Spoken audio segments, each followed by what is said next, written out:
Good morning. Mayor Dennis Sullivan coming to you from Borough Hall. It's Tuesday morning, October 19th at 10 o'clock. I'm pleased to have with me today Steve Peter, our county clerk. Steve, welcome. Thank you for taking time from your busy schedule. We're 2 weeks out from the election, and I was just reminiscing while we were waiting to film. It was about a year ago that we filmed a segment like this outside the administration building in the height of COVID, talking about the voting procedure. So I thought it'd be important, since we're 2 weeks away from the election, to bring Steve back in and talk a little bit about the election process. Once again, there's some changes, and I thought it'd be important for everybody to get an update on that. And Steve, when we're done, I'll dismiss you. You can get back, back to Grove Street.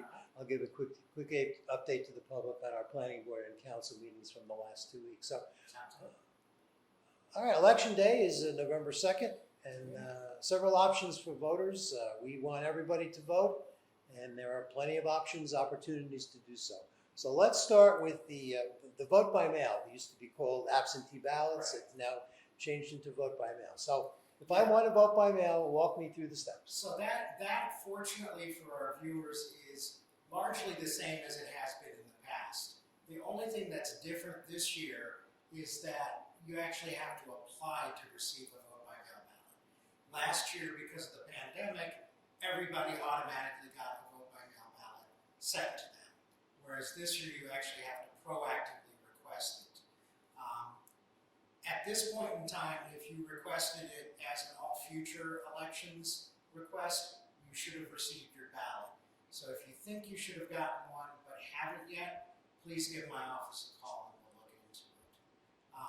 And if you want to know the actual step-by-step instructions on how to fill out the ballot and which envelope to insert in which envelope and who has to sign where, go to the county website. I've got a video that walks through all the steps with a lot of instructions and showies for it. So. Okay, one question that came up from a resident the other day is they got their ballot and they don't trust the mail. Mm-hmm. What should they do and when should they do it? Yeah, so the mail has announced recently that it's slowing down the guaranteed speed of first-class mail. So I would urge people, especially those in Somerville, to do one of two things. Either to bring it to the drop box in front of the administration building at 20 Grove, or to, if you're available during office hours, to come into 20 Grove, go to the Board of Elections, and you can return it in person. So the building is open for those sorts of election-related materials. So even though it's called vote by mail, people can bring it in person. Exactly. And the last day it can be received? Well, the last day can be, it has to be in the board office or in a drop box no later than 8 p.m. on election day. If you do choose to send it by mail, it needs to be postmarked by 8 p.m. on November 2nd and received by the board no later than the following Monday. But in terms of the mail too, if you want to mail us a request to get a vote by mail ballot, the latest that we can receive that is next Monday, October 26th. However, you can come in person to the office again at 20 Grove and get a vote by mail ballot in person up until 3 p.m. on November 1st. So 3 p.m. the day before the election. Last question that I have for you on the vote by mail. I request a vote by mail a ballot. I get the ballot and then I misplace it. What can I do on election day? Frequently happens. What you should do is, if you realize that you've misplaced it, call my office and get a replacement ballot sent to you, or again, come in person, you can get the ballot right on the spot. If you do go to vote in a polling place or an early voting location, we'll get to that in just a moment, you will have to vote what's called a provisional ballot, because the system will note that you've been issued a vote by mail ballot. So rather than voting in the normal manner, you'll vote a ballot that will then be set aside until after election day, when the Board of Elections will go through and ensure that you did not return your vote by mail ballot, and then they will count of people who get to be my age forget that they mailed in their ballot and then go to the polling place and say, I never got my ballot, and vote a provisional ballot, and then they discover that, no, wait a second, you already sent in your vote by mail ballot. So that's a So when in doubt, you'll have two ballots, one will be disqualified and Yes. one will be counted, Yeah. and that's the intent, is that That's the everybody. intent, but don't do that, because that does need to be turned over to the prosecutor's office for investigation, lest people think that they can do that on a regular basis. Best advice, if you requested a mail-in ballot, fill it out and take care of it right away. Vote that. Because you put it down and then another piece of mail gets put on top of that and on top of that. So we just ask people to get it done, as quickly as possible. All right, this year we have something new Yes. called early voting. And it's, again, brand new this year. Mhm. Yeah. So Steve, tell us So, what and when that's gonna happen. A number of other states have been doing this for years, so we've been able to piggyback on the experience of those states. So Somerset County will have 6 early voting centers, and you can go to any one of the 6 centers. And just for the record, they're in Bridgewater, Hillsborough, Franklin, Montgomery, North Plainfield, and Warren. All but North Plainfield, they're at the municipal complex. It's at the community center in North Plainfield. But you can go to any of the voting centers throughout the county. So say you live in Somerville, but work in New Brunswick, and it's more convenient for you to stop in Franklin on your way home, you can do that. When you go to the early voting place, the first thing that you're going to notice, well, the whole thing's new, but we're going to have new electronic poll books. So the poll worker will go in, key your name in, look it up that way. It will then reveal that you live in Somerville and should get a Somerville ballot. You'll then get a strip of paper that you will take over to the ballot, insert it in there, and on that piece of paper is a code that activates the Somerville ballot for you. And you'll vote for your choice. And at the end of that cycle, here's what the voting machine looks like. At the end of the cycle, your ballot will be shown under glass in this little side panel. You can then verify that the choices are as you intended them to be. If they aren't, you can reject it and take it over and get a new ballot issued. You can do that up to 3 times. If everything is as you wish it to be, you hit the cast ballot, and that will then go up and be deposited in a ballot box behind the machine. For the early voting centers, it's going to be running from this coming Saturday, October the 23rd, through Halloween evening, October 31st. So there's going to be 2 weekends in there and the entire week in between. If you want, go and give it a try, and let us know what you think about it. And the hours of the centers? The hours are 10 a.m. to 8 p.m. Monday through Saturday, and 10 a.m. to 6 p.m. on Sunday. All right. So that will start this Saturday. Let's start this Saturday. I'm just thinking, at least for myself, people my age, you may not want to go the first day because it's a new system both for the poll workers and the voters, and there'll probably be some logistical problems and There may be, some modifications made. Yeah. So you do but we do need somebody to come on. the someone first has day, to be If everybody stays away the first day, then sure. the second day effectively becomes the first day for us. And if you have problems with it, there'll be poll workers there to Yes. assist you, Yeah. and you get up to 3 tries. Yes. So it's like baseball. You get Exactly. you get 2 strikes. Good. All right. The final voting option is the good old-fashioned traditional voting on November 2nd. Yeah. So So tell us what to expect. You'll go to your polling place as usual, and they're all of our classic locations here in town. The machines that we'll be using on November 2nd are the same ones that you've been using now for years. In fact, I could say since last century, in fact.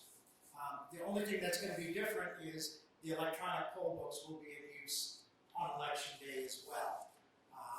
And everything should run smoothly there. Fortunately, on election day, you don't have to worry about the ballot style because everybody in Somerville is getting a Somerville ballot. Go ahead and check in, go over to the voting machine as usual, and punch the Mylar cover on it, make your selections, and hit the cast ballot button, and you'll hear that satisfying bleep as the ballot is cast. And the hours again are the traditional. Yeah, that's 6 a.m. to 8 p.m. And as long as you're in line inside the polling booth at 8, you can. Yeah, if you're in line to get in by 8 o'clock, you'll be permitted to vote. The turnout is not a presidential turnout, but it's still, Yeah, with the governor's race, it's Exactly. traditionally the next highest Yeah. turnout. So we would ask people, to use one of the three options, whatever works best for you. Just to be sure that you're in that polling place by 8. I've seen people, rushing up at the last moment, and I mean, the law says at 8 p.m. by the timekeeper's watch, the poll has to be shut at 8. We don't want to disenfranchise anybody. We in New Jersey want people to vote. Yeah, and traditionally here in Somerville, there have been a couple of waves of turnout. First thing in the morning, people leaving to go to work, go and vote first, and then there's another wave as people come home from the office. So.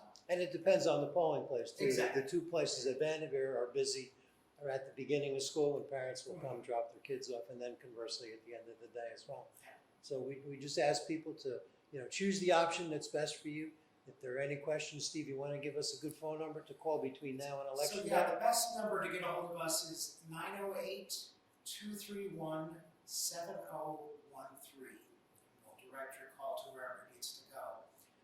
In addition to that, the county has a webpage up that has a one-stop shop for all of your voting questions, be it vote by mail, early voting, or on election day. So check out the website. Good.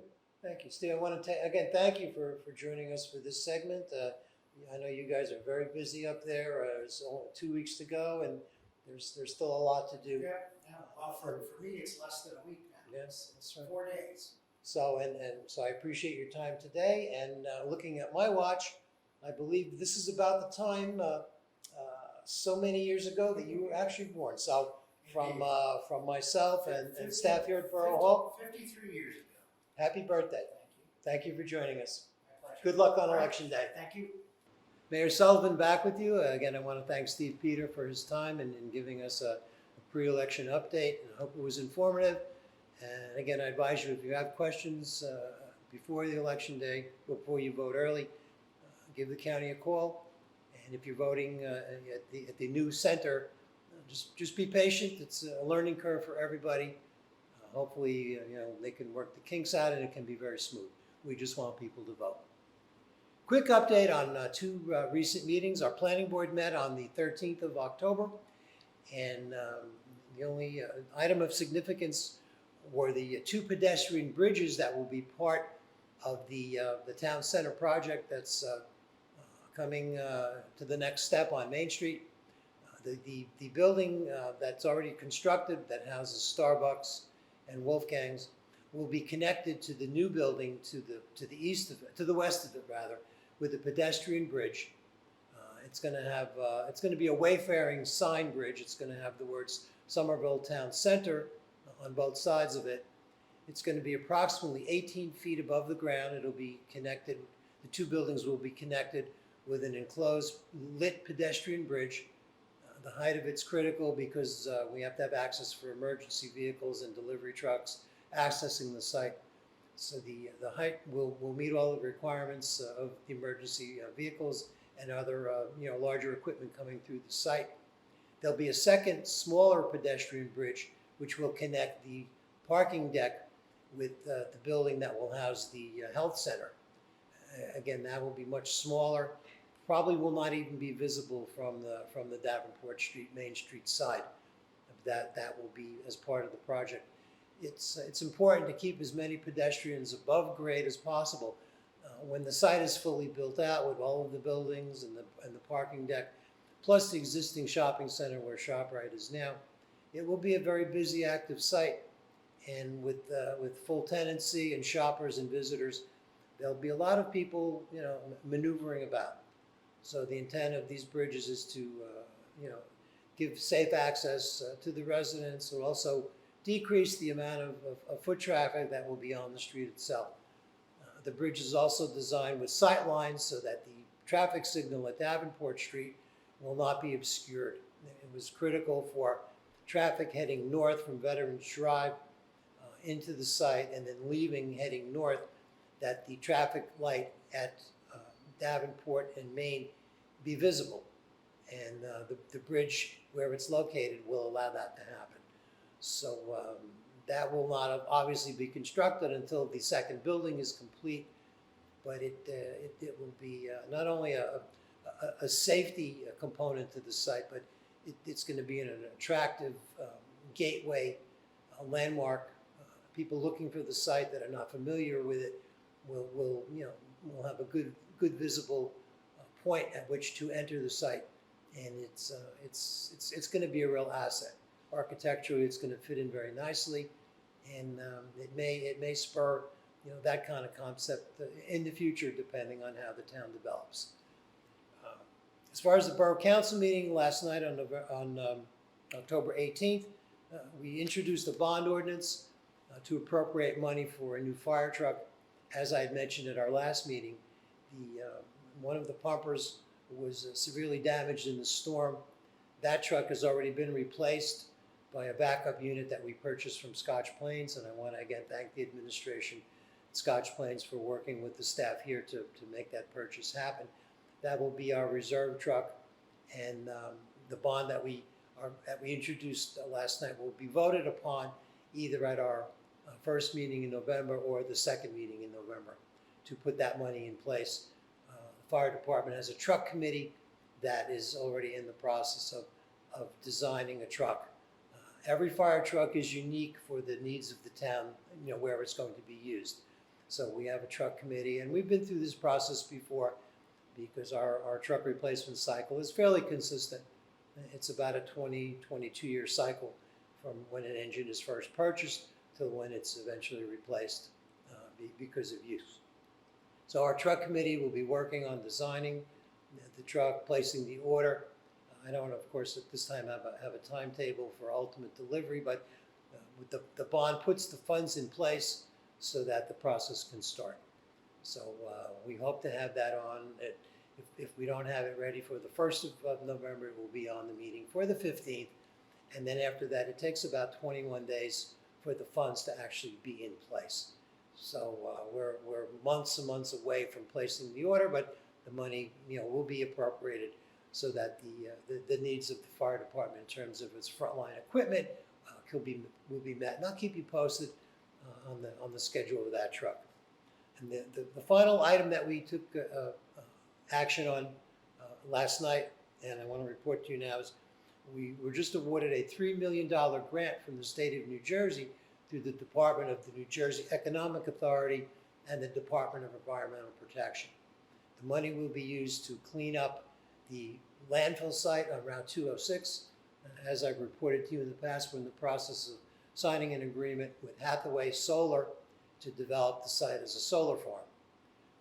Since the property is borough-owned and it is on the list of cleanups, since it's a closed landfill, there are cleanup requirements that the DEP puts on us. And since it's borough-owned, the responsibility and the cost for cleaning that up would normally fall upon the borough.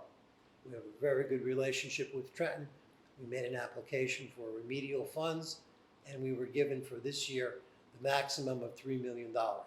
We're anticipating making a second and a third application in the next 2 years for a grand total of between $8 and $9 million in cleanup. We will be responsible for 25% of the ultimate cleanup costs, and that will be paid for through the lease that we're going to have with Hathaway. So we will continue to own the site and lease it to them for a monthly fee. We will then use those funds to pay back our share of the bond. I'll have more on the exact schedule of that, But again, the good news for us is that the first installment of the cleanup grant has been verified, and we're expecting to have that check so we can deposit it in an escrow account for future use. So the long dormant and fallow, tax neutral site on 206 will hopefully in the near future begin to bear fruit. There have been many proposals over the years, from a velodrome to housing to commercial to a banquet hall. Council felt that the solar farm concept would be the cleanest, most efficient, most expeditious use of that land. The fact that we're going to have a clean site paid for predominantly by state funds is a bonus. When the current lease will expire, it will either be renewed at terms determined by a future council and the developer, or if the solar farm ceases to exist, we will have a clean landfill to begin the process of marketing again at that point. And 75% of the cost will be from outside funds. We send a lot of money to Washington and a lot of money to Trenton in our taxes. This is a very, very positive return on the money that we generally send one way. It's starting to come back the other way, and we're excited about the project. It's clean, it's green, it's going to help generate efficient electricity, and there may be some reduction in utility costs down the road to be determined. But the fact that there will be activity on that landfill, other than garbage trucks, is something we will look forward to for a long, long time, and I'll have more to report then. So that's it for today's update. My schedule, I'm looking at coming back to you on Wednesday, November 3rd. I would normally be here Tuesday, but that's election day, and I'm probably going to wait one more day. We won't have election results because there'll be mail-in ballots and provisional ballots. There may be some indications, but probably won't have a final election result on all the races that Wednesday. But I'll have reports on our next planning board, which meets next week, and our council meeting on November 1st. In the meantime, enjoy the nice fall weather. There's some activities coming up on Division Street and Main Street. Have a safe, happy Halloween with your families, and I'll be back with you in about 2 weeks. Thank you.